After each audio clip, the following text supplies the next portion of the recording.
So I want to talk about an amazing technology that is going to be part of many of the projects I do here, and that is evacuated tube solar hot water heaters. That is a hot water heater that has a big thermos. Below it at an angle facing the sun are these round tubes, and they can be a bunch of them or a smaller amount depending on the width of the thermos. You can have ones for a bunch of people or a few people or for whatever size project you're doing. Right now I'm particularly interested in getting smaller ones so I can see how small a system I can make. Now, I've got a long list of projects I want to use this for. This is the same technology that's currently becoming widespread as hot water heaters, obviously, but it's also becoming widespread as solar ovens.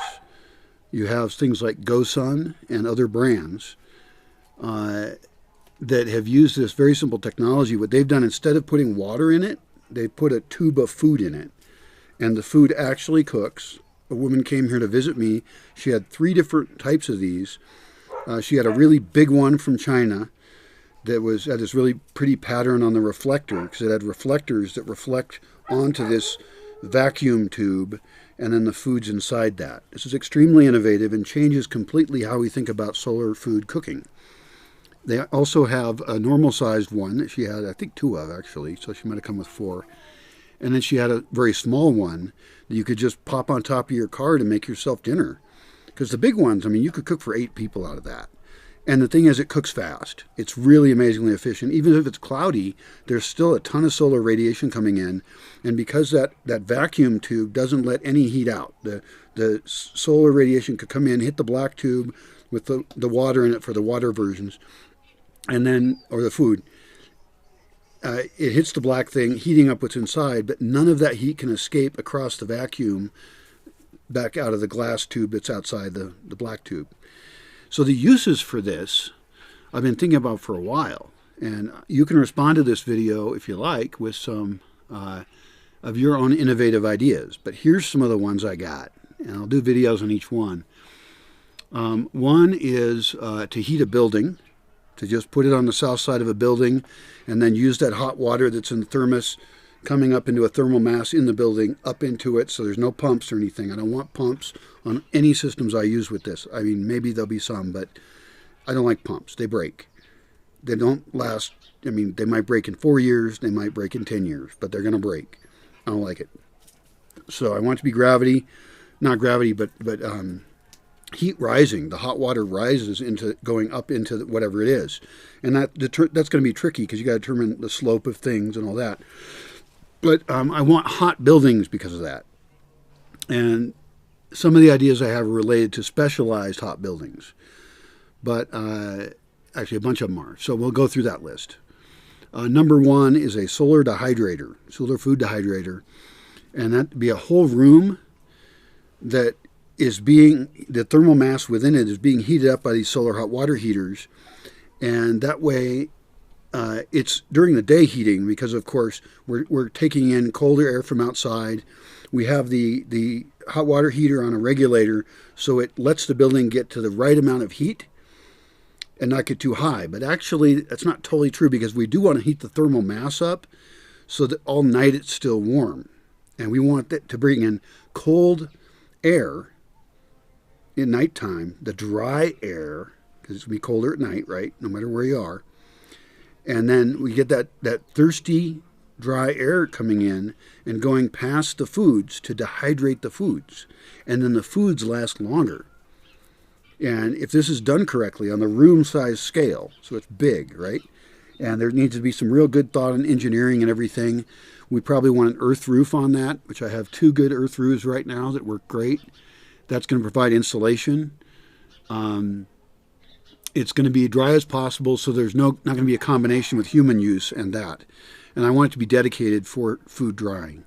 So people would actually come, and in the morning, they would harvest out the food that's dried now, and they would add in more food that isn't. One person or one team would run it, and people could bring their food that they raised. Just as you would share, for example, a mill in a town where people can bring their grains to get milled, and then they leave with their milled grains. That works here near in the town I'm near, and it's worked in towns for hundreds of years or maybe longer. It would be a shared resource. So it's a dehydrator that serves an entire community where they bring their produce, they get it dried, and they leave with their produce. They could even pay with their produce. That would be okay. They could pay with a percentage of their produce. And that could be part of the system. Rather than use cash, why not have that dried food then immediately go into the solar dehydrator team's personal root cellar, and that feeds their system in a different way. That gets rid of cash in the transaction.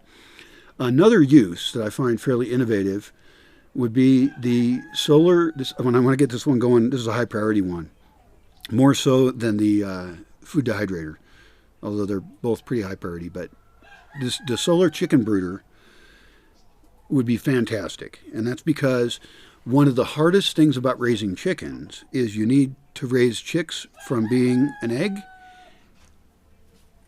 that was incubated to being a pullet, which is a young chicken that can survive in the climate here without any additional help.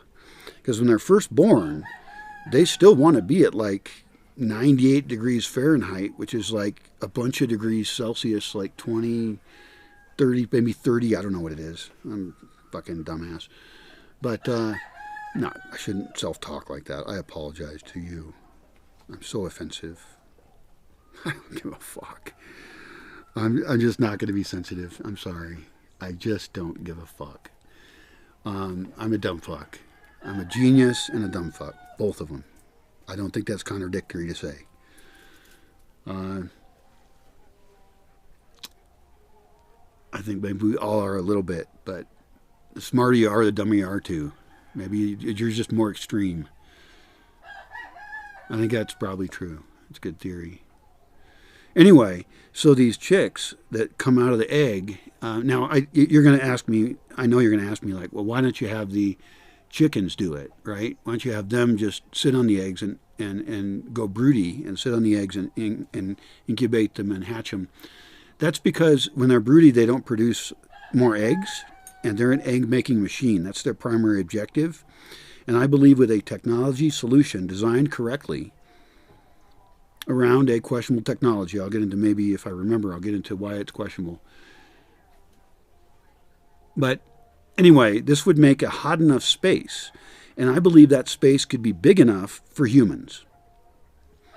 And this gets another objective of chicken raising. I'm going to mix a lot of thoughts here, so just try and hang on.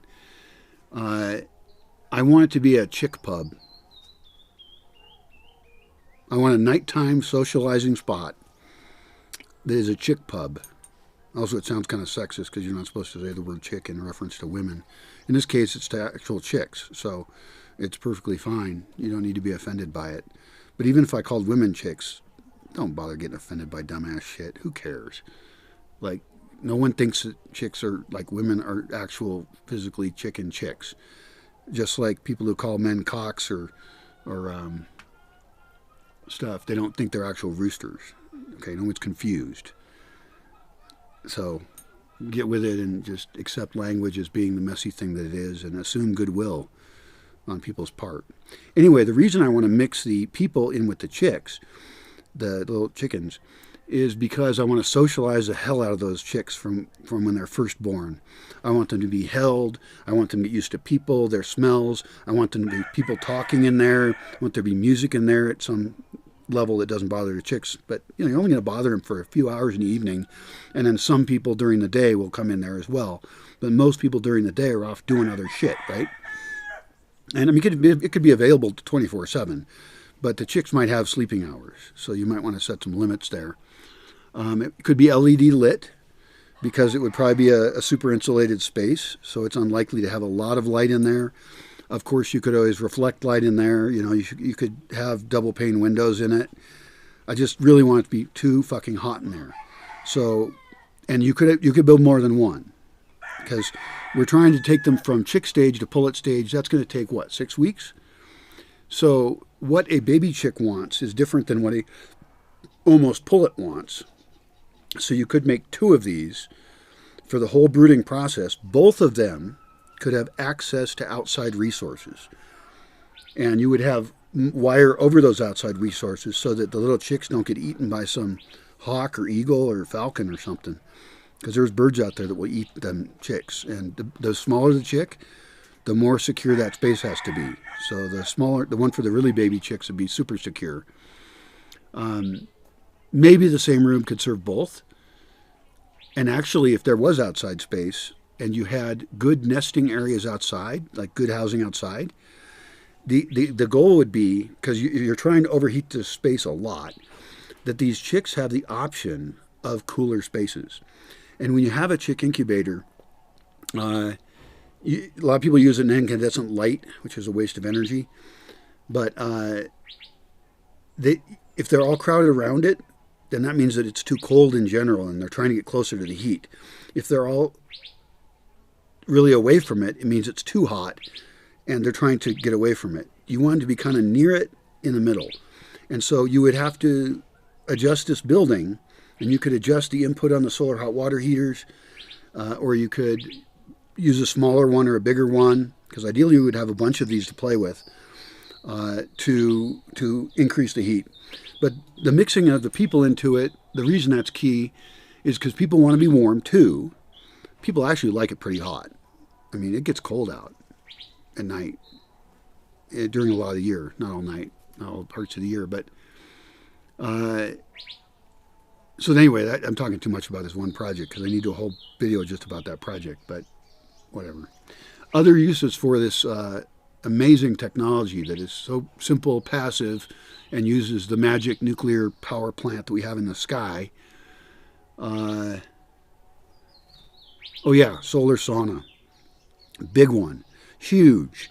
I don't want people taking showers. I can provide cold showers.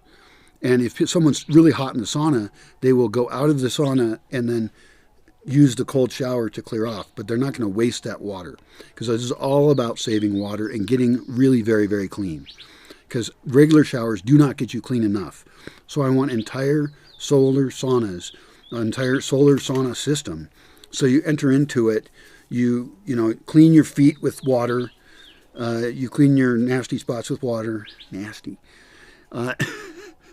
Maybe you get your hair washed beforehand. I don't know, but we clean up the dirtiest parts of you before you even get in it. And, normally it's to be naked sauna because I guess you could wear a bathing suit if you want, but I don't like uptightness around nudity. I think it's dumb. And if people can't be trained to be semi-civilized around nudity, then I don't know. I question their level of being civilized. I mean, I think about like Japanese bathhouses. I should study those. I should look at the layout of them. I should look at the culture surrounding the use of them. I think they're called, oh my God, I forgot. Songhens? No, that's not it. There's a name for that. There's a name for Japanese bathhouses that is shorter, just one word. Yensens? Shanyens? No. Fuck. Oh, well, I don't speak Japanese anyway, and I'm not going to go to Japan. But I'm going to steal all their cool ideas. I'm going to steal all the cool ideas from all over the world. It's total cultural appropriation because we should all share our best ideas from all over the world. And nobody owns their culture anyway. Don't tell me you own some culture from, 500, 600 years ago or whatever time frame. You're not living in it. You don't represent it. You don't own those ideas just because you came from that place or claim some genetic heritage or some bullshit, you racist fuck. So I'm going to steal everybody's ideas. I'm going to steal from Finnish saunas too. They have great saunas. And that would work well there. Because I bet that they don't have drizzly winters there. I bet they have snowy winters and they love saunas. They're crazy for saunas over there. So I want to borrow from their culture. I want saunas that you go up into from a tunnel so we keep the heat trapped in the top. And then I want fire in there. I've been to the sauna at Oregon Country Fair. The Ritz is what it's called. And unfortunately, I believe that those are not fully wood-fired. I think they use other energy for that as well. That's unfortunate. But I want it to all be passive solar, not even using photovoltaic. When I say solar, I mean not photovoltaic solar, specifically. And that would keep everybody really clean. Using a sauna is way better than just taking a shower. A shower does not get you clean. So, what other projects? It's magic heat. I mean, we got to get creative. I want you to just ignore the things I'm saying about my ideas and think, what's this guy missing? Like, what's my cool idea? And then tell me about it. I might build it. I might have a reward for you if you seem nice. I don't know. I don't really trust people I don't know, but I literally don't know people and don't like the people I don't know. I like people that introduce themselves well, have something to offer. But one of the things you can offer that will get my attention will be your ideas. And so what else? I got this magic source of heat. I've got a solar dehydrator. I've got a chicken brooder. I've got a sauna. I've got building heating.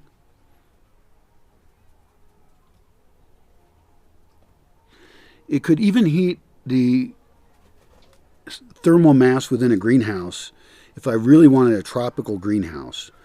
And it could do that on what's called a Walipini, Walpini, or a Chinese greenhouse is a different variant on that, and there's some differences. But the point is, dig in to get the cooling factor of the earth in a place that's too cold at night. And in this case, you would augment that by funneling extra heat into the thermal mass.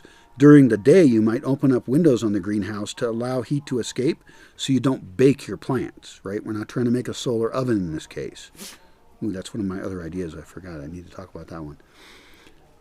In this case, I want it to be for plants. So I want that in the daytime, I want it to be cooling it off. But then at night, it will stay warm because I heated up this thermal mass using the solar evacuated tube solar hot water heaters. It's just too long to say. I'll just say solar heaters, okay? Can we do that? Can we agree on it? We all know what I mean? I just don't want people thinking it's photovoltaic. That's a different technology, and my fear is that photovoltaic goes bad faster than these things will. These things will even work after the vacuum is lost, although it's an inherent flaw that I'm using them at all. I'll refer to that really quickly here. I guess we're done with the solar sauna. It's more complicated. There's issues and designs, and I want to serve many people, and not everybody needs their own fucking shower. Jesus.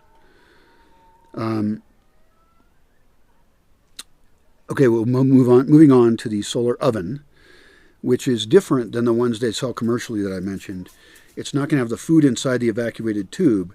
What's going to happen is that the larger, these big ones, the solar hot water heater ones, will heat up water. It will go into an actual oven and be delivered to the oven via copper tubing that it'll be making inside an insulated box that might be like a bunch of units long. I don't even know. And I'm not sure how to think about that. That's why I want to start small. I want to play with smaller ones. Because what if I had the very smallest one I could use, like this big, with 8 short tubes or 6 short tubes, just tiny, tiny. And then inside that oven is the thermal mass that in the morning will heat up pretty quickly, and that will distribute the heat really nicely. And copper tubing or PEX tubing, whatever, going through it and getting it way too hot. Okay, the goal would be to get it way too hot. I can always then turn down a valve on the input of heat into that.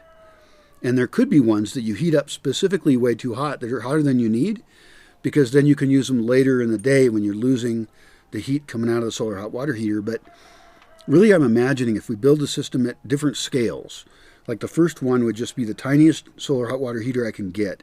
Like if those demo ones that they have outside of places that sell them, if those actually function, if they're not just decoration, I want to buy those, like tiny, tiny, tiny. And then I want to figure out what size oven can I have? What's the biggest one I can have and have a nice range of control where I can bake bread, bake a pizza, bake a turkey, whatever I want to bake in there. And ultimately, you could have a row of ovens where people show up with their food, put it in there, or the centralized agency like a restaurant could do it. It does not matter, okay? You could have community level ones, you could have restaurant level ones, doesn't matter.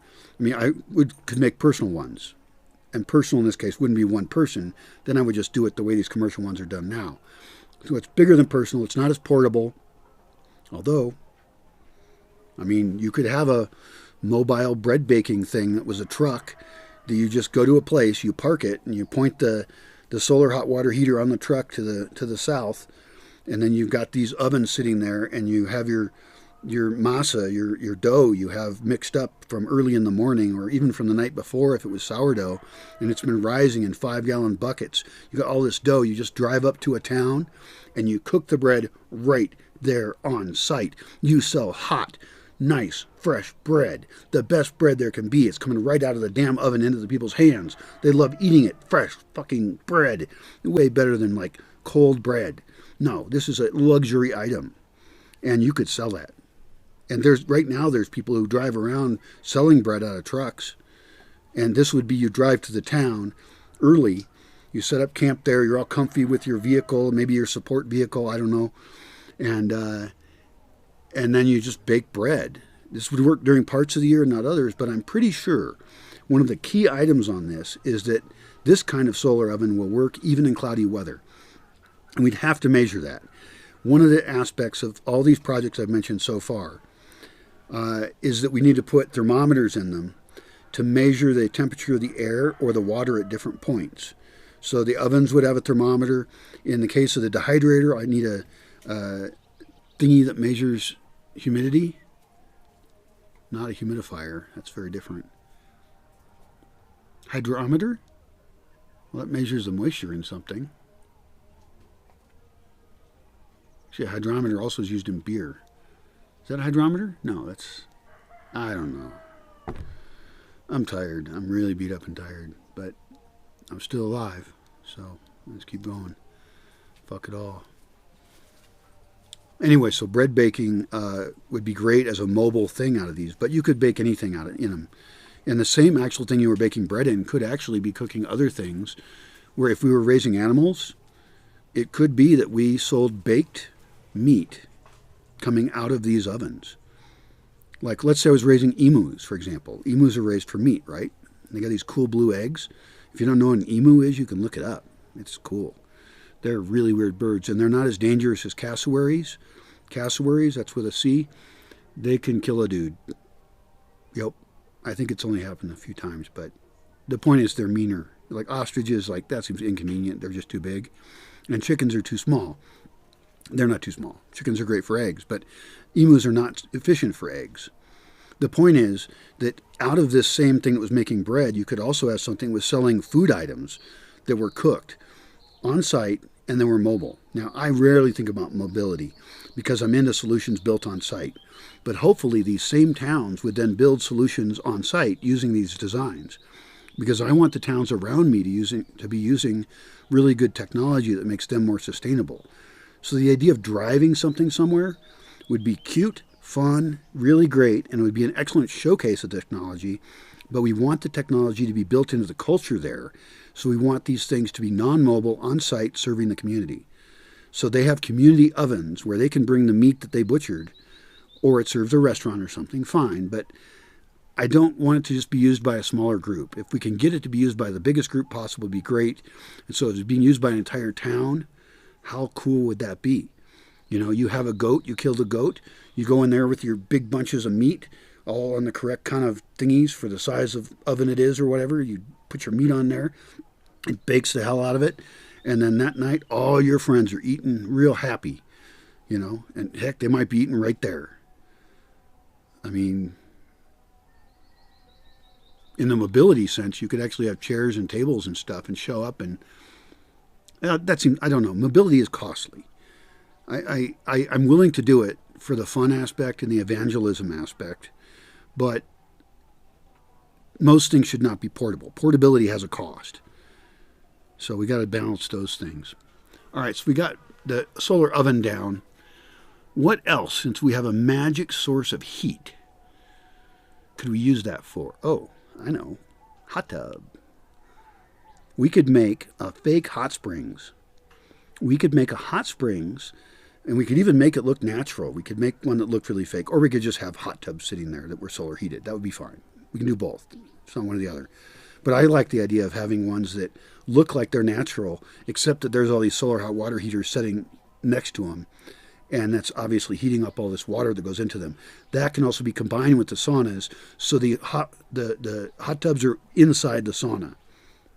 Now that sounds a little uncomfortable because often if I'm in a hot tub, I actually want the air to be colder. So I don't want the air to be super hot as well. If I'm in a sauna, I'm accepting that the air is going to be hot. But I mean, you could be in a hot tub in winter, and that feels good because you get the contrast of the hot and cold, which also sounds really healthy. Like getting in and out of a hot tub or getting in and out of a sauna sounds really good. The point is, this could be part of a solar complex, a sauna complex, sorry. It would be that, but if you have enough water. So it might be seasonal. So it could be you only have enough water during the rainy season and not during the dry season, unless you store extra water just to give the luxury of the hot tubs. But I don't know if that's an efficient use of resources to take in that expense, unless you really are capturing and willing to put in the money for the storage infrastructure, because that's where the real cost is. Right now I can capture water just fine. Storing it is my expense. So you could do hot tubs. You could also make those into hot tubs where you can keep using the water. So you're not, because I was at one in Guatemala where they had just coiled up black tubing on the ground above the hot tub. And it was a very small hot tub for two people sitting facing each other. Awesome hot tub experience, by the way. This is at Lago Atilan in Guatemala. And then you make an appointment for it. And then you arrive at the time they say, because this is all timed out correctly, because it's going to cool off in the black tubing at night. So you show up when they've really heated the hell out of that water. They dump that water into the small amount of space in the two-person hot tub, and then you sit there with your pretty girlfriend in this hot water, looking at her, saying, "Oh my God, I have a pretty girlfriend. How nice! I am a very happy dude." In the hot water, getting super clean. That is a luxury, super great luxury. And that's kind of what I'm picturing. Except, I also want to think about, can we reuse that water? Because I had a hot tub back in Civilization, and we kept the same water in there, but it was being run through a filtration system. And you could have an ozone filtration system. You could have a UV filtration system. Another weird idea is you could have saltwater hot tubs. So you could have hot tubs. You get into their salt water because less stuff grows in salt water. And it's not bad to have salt water on you. You're going to want to rinse off with fresh water later. So we still have that cold water rinse off, which we want to, in whether it's a sauna or a hot tub, we want to get this dead skin away from us. In fact, for the hot tubs, I think you probably should have gone through the sauna first and had a full scrub. Like scrub all the dead skin off of you if you really want to sit in hot water. So I believe just thinking about this, the hot tub solution isn't really a great solution as far as the costs. I think it's a luxury, and I'm not sure it's even worth it.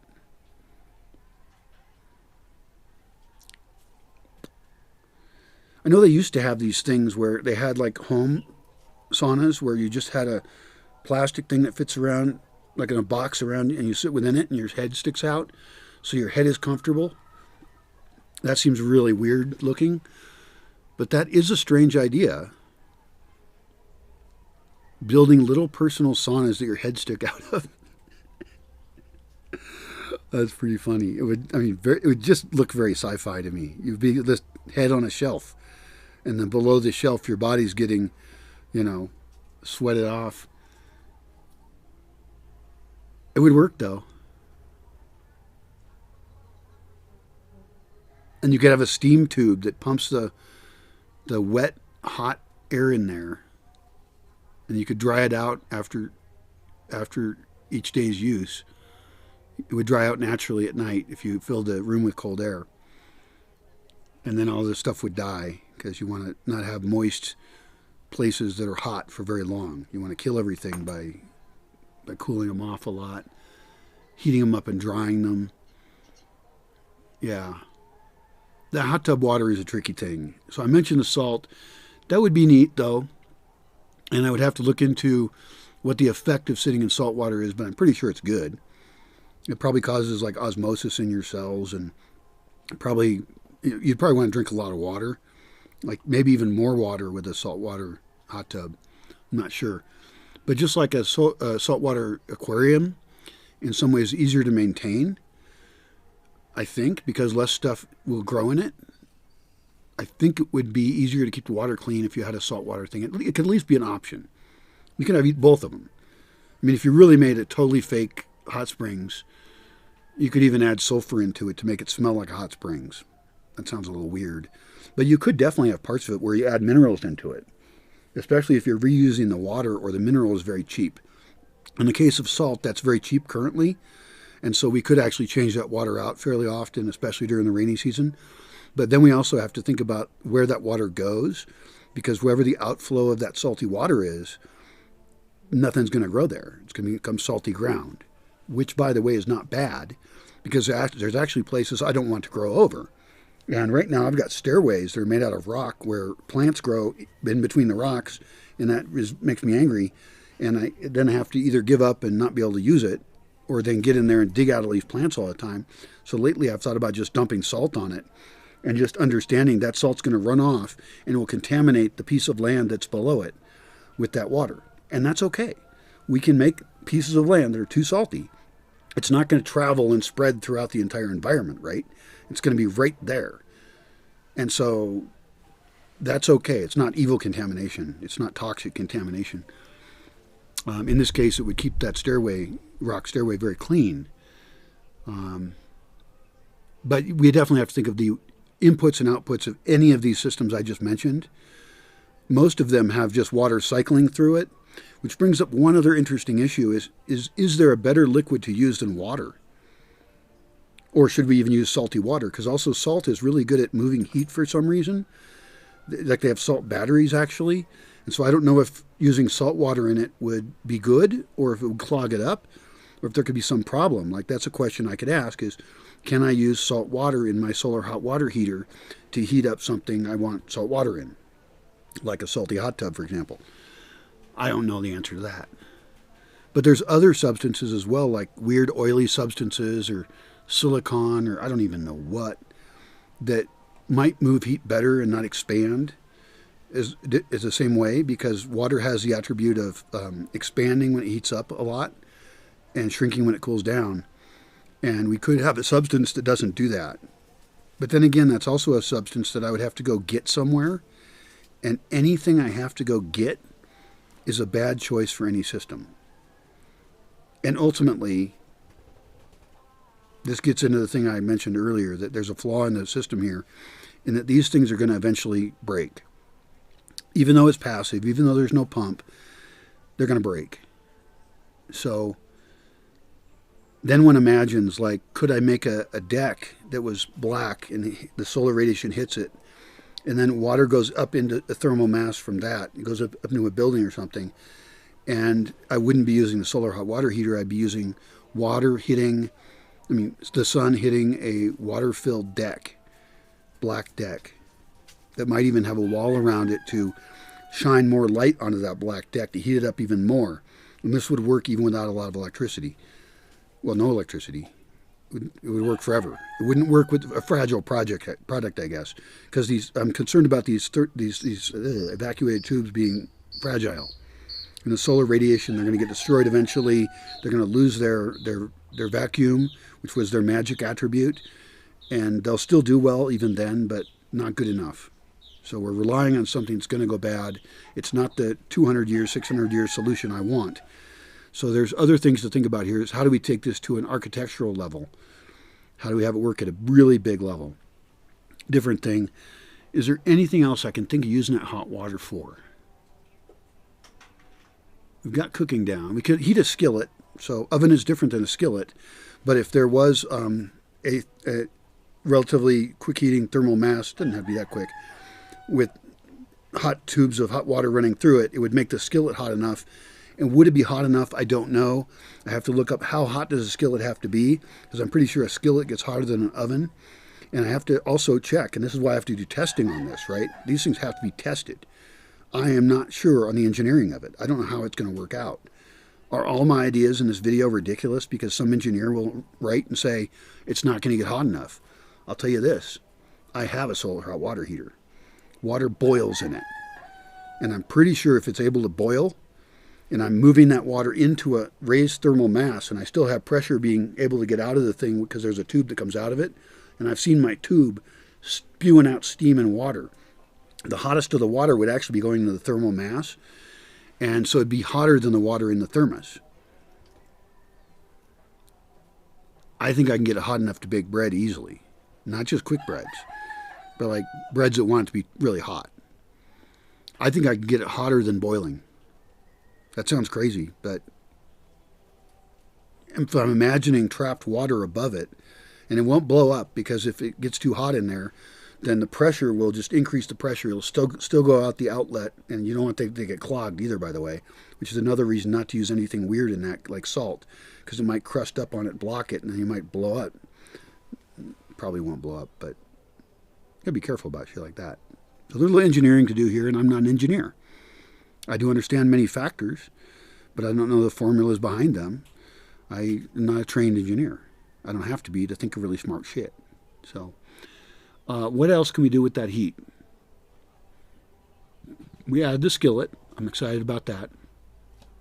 I believe it's doable. Different kind of cooking. And, you know, I really like the baking idea a lot. But some things work well with a skillet.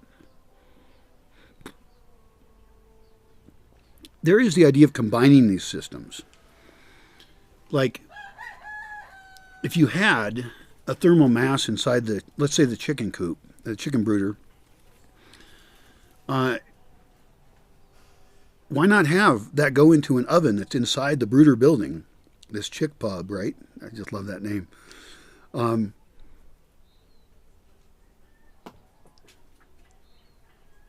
Yeah, you might as well cook in there. It would add to the humidity, but the chicks don't mind some humidity. And you would only have people in there some of the time, so you would still be able to dry it out. Because you do want to make sure that wherever the chicks are shitting, it doesn't get too moist in there. It could be a moist, disgusting place because chicks shit, right? Although in the daytime, you're kicking the chicks out of the house as much as possible into a warm outside area. It might be like a greenhouse out there, and that actually has deep dirt, deep mulch, and they'd be shitting on that. And you can harvest that mulch when you need to, when it gets grosser. But that's really healthy for the chicks to have all this layer of this deep mulch. And you could put fungi in it. You could have, you know, just be a thing that where mycelia is growing, depending on the temperature it likes. But it's cooler out there anyway. The point is, as they grow, they would also spend more time outside. In fact, I mentioned 2 brooders before, but think about it. Instead of that, they naturally just move on.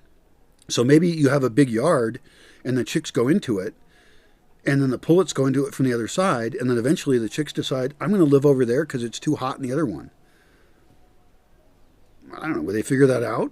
They are bird brains, but they're also very smart about some things. They're very smart about being comfortable. I think it could be done. An amazingly strange structure. I hadn't thought of that idea before. I mean, I like the idea of separating them a little bit, and that's also for waves of chickens to come in and disease issues and be able to clean and sterilize the whole thing occasionally.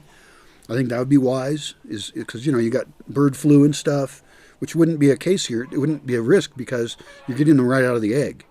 And you would never even want to introduce chicks from the outside into one of these unless it was a special one. You might have a special one for introducing chicks that you bought, although I'd rather buy eggs and incubate them. Oh, that's another one I forgot. It goes along with the brooder, but it's a special system, the incubator, and that requires your finest level of absolute control over temperature and humidity, because incubating eggs requires that. And I would almost rather put that on, if I can't get the solar hot water heater to really take care of it, then I'll put that on photovoltaic. It's really important. I'd be able to incubate hundreds of eggs, not just chickens, but emus, ostrich, whatever the hell kind of egg. Why are those chickens clucking? My dogs better not be fucking with these guys. I might get out of here.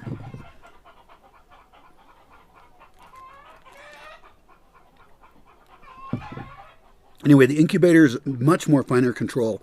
But even for baking, I want really good control. The problem is it's not gas-fired, so I can't just turn it up and turn it down really quickly. It would be better to have ovens that are already at a temperature, and you keep that oven at that temperature all the time. And so if you had bread that, for example, needed to be moved from one temperature to another, like maybe you're supposed to bake it at a couple different temperatures, you would actually take the bread and move it over to the other one. I don't know that. But I'm not going to be able to increase or decrease the temperature on these things really quickly. And so that's a concern I have about the incubator.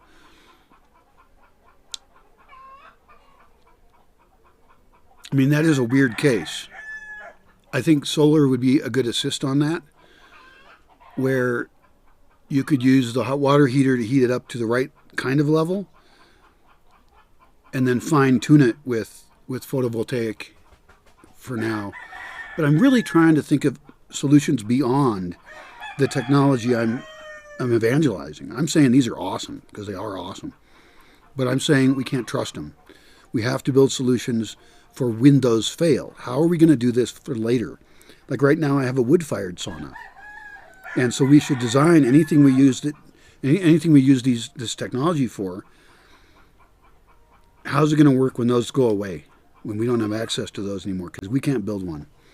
I can't make glass very well. I save all my glass because you shouldn't throw glass out. Glass is infinitely recyclable. Never throw any glass out. I have barrels full of broken glass. And I have bottles that I keep as bottles because that's the best form a bottle can be in, is as a bottle. And we can cut those too and make other stuff like bowls and things. You know, for if I bought some dumb bottles that have like a plastic thing in the nozzle or something. But I don't know. I can't think of anything else at the moment we want heat for. But I know I want some sometimes, especially in the winter. It's too damn cold. And I want really comfortable spaces. In the winter, I think about getting a beach place. Going down there for January and February. But then I think it'd be cheaper. It'd be a cheaper investment where I live to just figure out energy and make greenhouses and spaces that are too hot so people are more comfortable here. That is my solution. Good luck. I want your ideas. I'm not kidding. I will listen to them. So give me your ideas. Goodbye and good luck. And you're welcome for my preciously wonderful ideas.